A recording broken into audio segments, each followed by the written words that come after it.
Renford stepped out of his truck and gathered his equipment: an orange coat, a 12-gauge pump, and a hiking backpack. Renford had been planning this trip for months, and it took a lot to get this 1 week off from his job at the quarry. However, he had finally arrived at the state lands he would be hunting and hiking for the week. He had headed over to the trail map, and there were many different offshoots he could take, but the one he was interested in the most was the trail through some bogs, hills, and finally to a secluded pool of springs. What a sight that would be to see! Renford quickly wrote down the directions in a notebook and set off into the woods. A thinly lit pine forest with a blanket of needles stood before him. He kept his footsteps light as he entered the forest, and his eyes out for any game he could snatch. He of course had a few rations, but he'd prefer fresh game. Of course, knowing his luck, he didn't spot a single thing other than a few squirrels and small songbirds throughout the entire forest, though he did find some wintergreen, which was nice. Eventually the trees began to thin out and the sun brightened ahead, revealing a young field of aspens and poplars. If he was to find a grouse, it would be in here.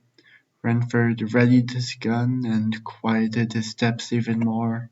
He entered into the aspen forest, and as he left the pine trees, the wind picked up overhead, no longer stalled by the towering trees, free to blow overhead.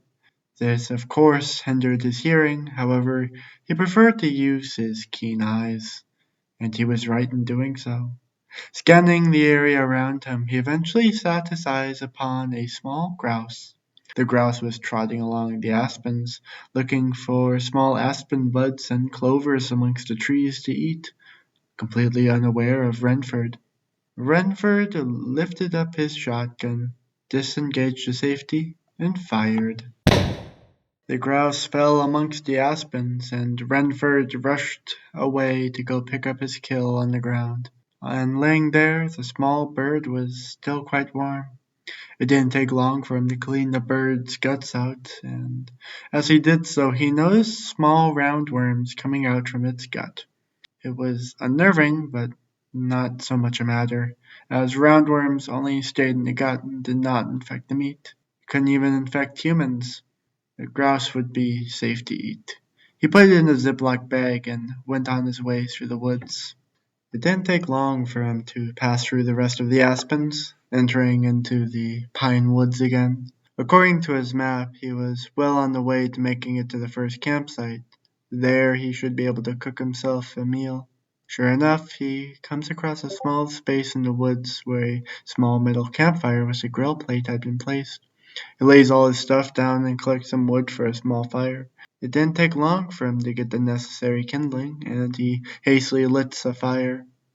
Renford then takes out the grouse he'd shot earlier and places it onto the grill plate, removing some seasoning from his bag and spreading it over the meat. Before he knows it, the grouse is cooked and ready to eat. He cools it down a little bit and takes a bite. It is quite delicious, better than any chicken he'd ever eaten. Perfect for a midday lunch. He packed up his things and made sure the fire was thoroughly quenched before he continued on to his journey. He spent the rest of the day moving through the rest of the forest without issue, but once he reached the bogs and the sun began to set, he began to experience stomach aches. Heading off the pass, he began to have the runs. For the next few minutes, his bowels emptied themselves out onto the forest floor. Once it had stopped and he cleaned himself up with some wet wipes, he looked at the diarrhea, and there were worms.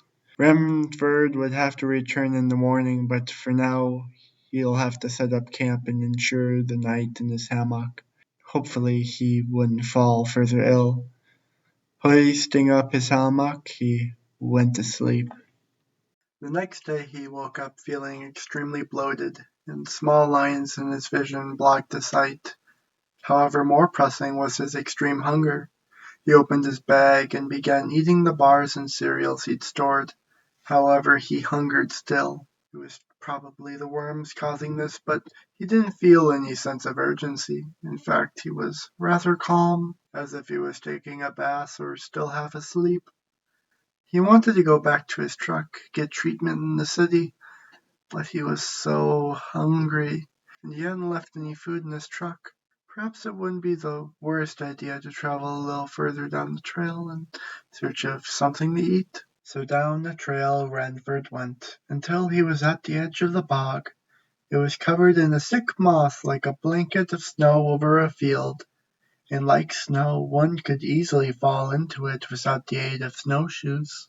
Thankfully he had remembered to pack some, and luckily enough for him, deep into the bog he could see a patch of delicious cranberries.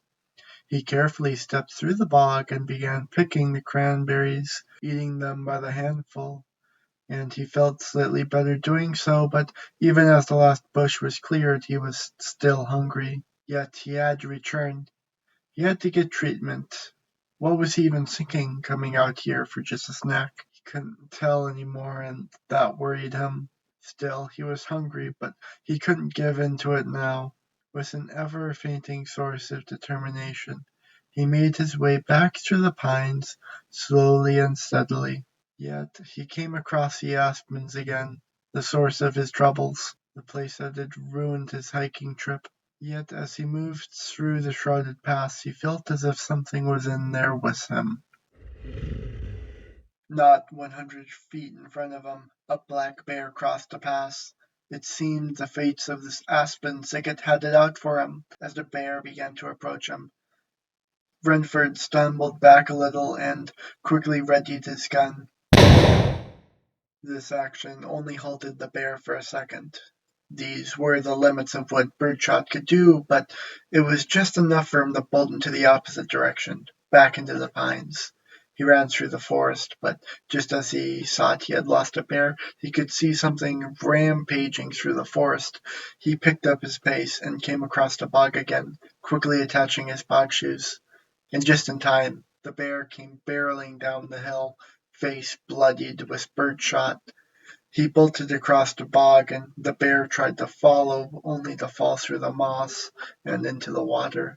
It flailed about until it returned to the shore. Renford was exhausted, yet more pressingly, he was even more hungry than before. Renford fumbled around his pack, hoping what he was looking for was there. Sure enough, after a few seconds of looking, he found it. A pack of slugs. He had originally planned to use these for deer, but now he hoped they'd work against the bear. He looked into the woods as he made his way through the swamp. He wouldn't let anything stand in his way. Not worms, not bears, no, nothing at all. He found his way back through the aspens, and sure enough the bear was there, waiting. Before it could nose him, though, he fired a shot off, barely grazing the beast. The bear began to charge towards him, and he fired off another shot. Aiming carefully, he managed to hit a leg, and it limped over. However, its charge couldn't be stopped. Before the bear slammed into him, his last shot shot straight into its chest. The force of the impact slammed them into a nearby rock, and he tried to get up, but he couldn't move anymore. Yet still he wouldn't give up now. He would get home. He would get home. Home. When he awoke, he found he could move again. But he didn't feel anything. Not pain, not determination or emotion. What was his name again? The lines in his eyes had disappeared, and the pain of hunger had vanished. Instead, he felt a deep desire replace it. Not one to go home, but to consume. He looked at the carcass before him and began consuming. As he did so, parts of himself left his body and spread. Yes, he had no desire to return home. This was his home after all, and he would spread to fill every corner of it.